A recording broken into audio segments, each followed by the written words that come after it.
ഇന്ന് തന്നെ ഡൗൺലോഡ് ചെയ്യൂ. കാണൂ നിങ്ങളുടെ ഫേവറേറ്റ് ഷോസ്. ഇന്ന് ആ നരേന്ദ്രനെ കണ്ടപ്പോ ചിന്നു വല്ലാതെ ഭയപ്പെടുന്നത് പോലെ എനിക്ക് തോന്നി.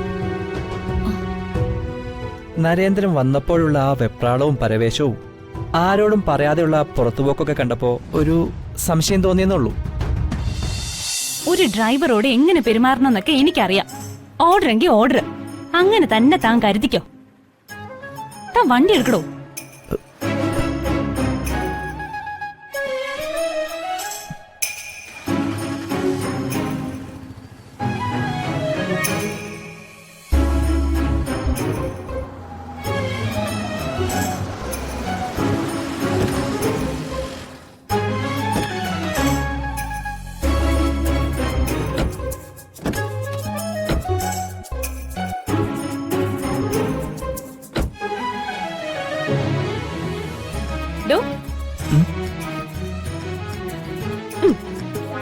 താങ്ക്സ്. എന്തിന്? ആദ്യം താൻ കൈതാടോ. അതാലോചിക്കാം.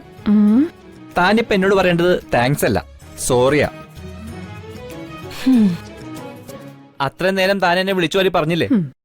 ഞാൻ താങ്ക്സ് പറഞ്ഞത് വേറൊരു കാര്യത്തിന്. സോറി ഒന്നും പറയാൻ എന്നെ കിട്ടില്ല. ഹോ, തനിക്ക് കൈ തരാൻ പറ്റൂ ഇല്ലയോ?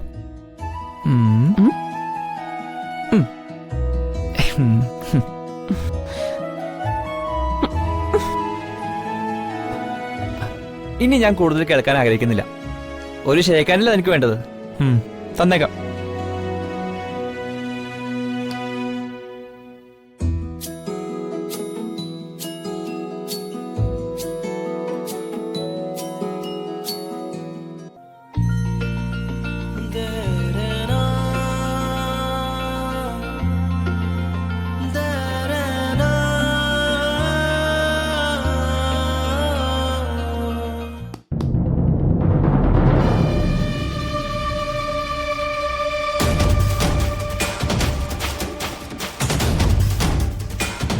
നീ എവിടെ നിന്ന് നിന്നേ?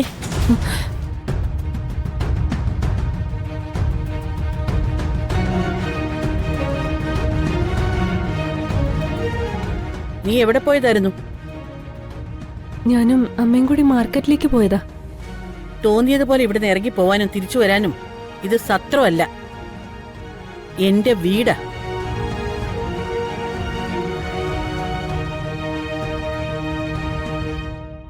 ഈ പറയാതെയുള്ള പോക്കുവരവ് ഇതോടെ നിർത്തിക്കോണം. ഞാൻ പറഞ്ഞല്ലോ, എന്നോട് പറഞ്ഞിട്ടാ. ഞാൻ ചന്ദ്രലേഖയോടല്ല സംസാരിക്കുന്നത്, ഞാൻ ഇവളോടെ സംസാരിക്കുന്നത്. മാർക്കറ്റിൽ പോവാനും സാധനങ്ങളൊക്കെ വാങ്ങിക്കാനും ഇവിടെ വേറെ ആൾക്കാരുണ്ട്. അതിന് നിങ്ങളൊന്നും മെനക്കെടാൻ നിൽക്കണ്ട. പറഞ്ഞത് മനസ്സിലായല്ലോ?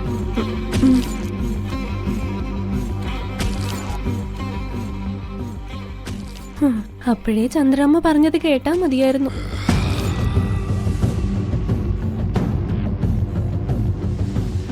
അപ്പോഴേ ചന്ദ്രമ്മ പറഞ്ഞത് എന്നോട് പോണ്ടാന്ന്.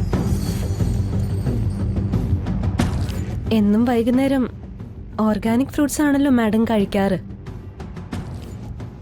അപ്പൊ ഇന്നത് ഇല്ലാന്നറിഞ്ഞതുകൊണ്ടാ ഞാൻ പോയത്. മാഡത്തിന്റെ ശീലങ്ങളൊന്നും മാറ്റണ്ടെന്ന് വിചാരിച്ചു. അതിത്ര തെറ്റാവൂന്ന് വിചാരിച്ചില്ല.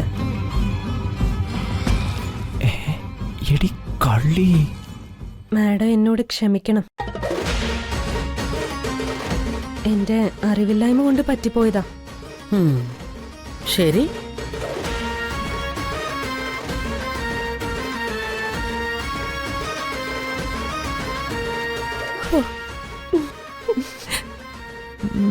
ചേട്ടാ, എത്ര ഈസി ആയിട്ട് അവളെ അമ്മയെ ഹാൻഡിൽ ചെയ്തത്.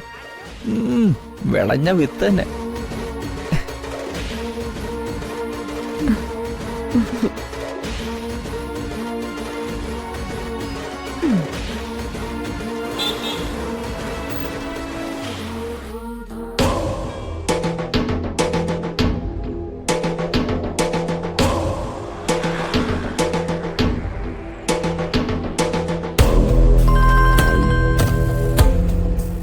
ഹലോ സതീശ. ശിവ, നീ ഇപ്പൊ എവിടെയാ? ഞാൻ കുറച്ച് ദൂരെയാ. അവിടുത്തെ കാര്യങ്ങളൊക്കെ അറിയാനാ ഞാൻ വിളിച്ചത്. എവിടെ തന്നെ ആയാലും നീ അവിടെ തന്നെ സുരക്ഷിതമായിട്ട് ഇരിക്കേ. ഇപ്പോഴൊന്നും ഇങ്ങോട്ട് വരരുത്. നാട്ടുകാരുടെ ദേഷ്യം ഇനിയും അടങ്ങിയിട്ടില്ല. അവരുടെ കൈ കിട്ടിയ അവര് നിങ്ങളെ കൊല്ലുമെന്ന് ഉറപ്പാ. തമ്പുരാനും തമ്പുരാട്ടിയും നീ കാരണമാ മരിച്ചതെന്നാ എല്ലാവരും വിശ്വസിച്ചിരിക്കുന്നത്. എടാ, സത്യമായി എനിക്കതിലൊരു പങ്കുമില്ലടാ. ഞാൻ ഒരു തെറ്റും ചെയ്തിട്ടില്ല.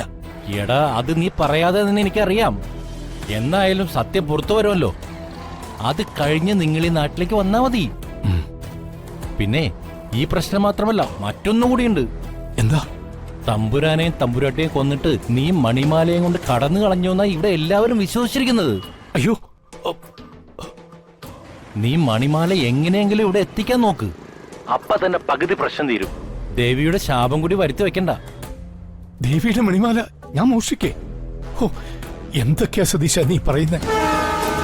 ഞാനത് കണ്ടിട്ടില്ല, സത്യം. ദേവിയാണ്, ഞാനത് എടുത്തിട്ടില്ല. പിന്നെ മാല എവിടെ? എനിക്കറിയില്ല, ഞാൻ എടുത്തിട്ടില്ല. നീ തൽക്കാലം ഫോൺ വെക്ക്. ഞാനേ ഒന്ന് അന്വേഷിക്കട്ടെ. ഇനി നിന്നോട് സംസാരിക്കുന്നത് ആരെങ്കിലും കണ്ടാൽ എന്റെ കാര്യം പോക്കാം. എടോ, എന്തെങ്കിലും അറിഞ്ഞാൽ ഞാൻ നിന്നെ തിരിച്ചു വിളിച്ചോളാം. ശരി. ഓ,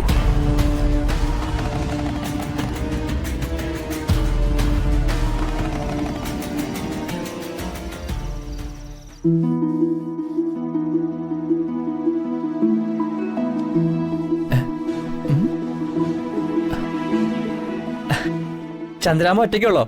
അസിസ്റ്റന്റോടെ പോയി. ജോലിയൊക്കെ കഴിഞ്ഞു. ഞാൻ അവളോട് പോയി കിടന്നോളാൻ പറഞ്ഞു. ഞാൻ കരുതി ഇന്നെല്ലാം പൊളിയൊന്ന് ഉം. അമ്മയുടെ മുന്നിൽ വെച്ചേ. പക്ഷെ അവള് തന്ത്രപരമായിട്ട് അമ്മയെ കയ്യിലെടുത്തു. സാറൊന്ന് സൂക്ഷിച്ചോ. നീക്കും പോക്കും ഇല്ലാത്ത കുട്ടിയാ. എപ്പോഴാ എന്താ പറയുന്നതെന്ന് അവക്ക് തന്നെ അറിയില്ല. അല്ല, അവരോട് എത്ര നാള് കാണും? അറിയില്ല. ചിന്നുന്റെ ചേച്ചിയെ തിരക്കാ അവര് ഈ നാട്ടിലേക്ക് വന്നത്. ഇവിടെ എത്തിയപ്പോ അവള് താമസം മാറിപ്പോയി. ഇപ്പൊ എവിടെയാന്ന് അറിയില്ല. വിളിച്ചിട്ടൊട്ട് കിട്ടുന്നുമില്ല. അറിഞ്ഞൂടാത്ത നാടല്ലേ, അതാ ഞാൻ ഇങ്ങോട്ട് കൂട്ടിക്കൊണ്ടുവന്നേ. അത് നന്നായി. അവളുടെ ചേച്ചിയെ കണ്ടെത്തുന്നവരെ ഇവിടെ നിൽക്കാലോ. എന്താ അവളെപ്പറ്റി ഒരു അന്വേഷണമൊക്കെ? വേറൊന്നുമില്ല ചന്ദ്രാമേ, ഞാനൊരു കാര്യം അറിയാൻ വേണ്ടി അന്വേഷിച്ചെന്നുള്ളൂ. എന്ത് കാര്യം? അല്ല, വേറെന്തെങ്കിലും പ്രശ്നമുള്ളതായിട്ട് അവര് പറഞ്ഞോ? വേറെന്ത് പ്രശ്ന? അല്ല, അതെന്താ അങ്ങനെ തോന്നിയേ? എന്റെ ഒരു സംശയം മാത്ര.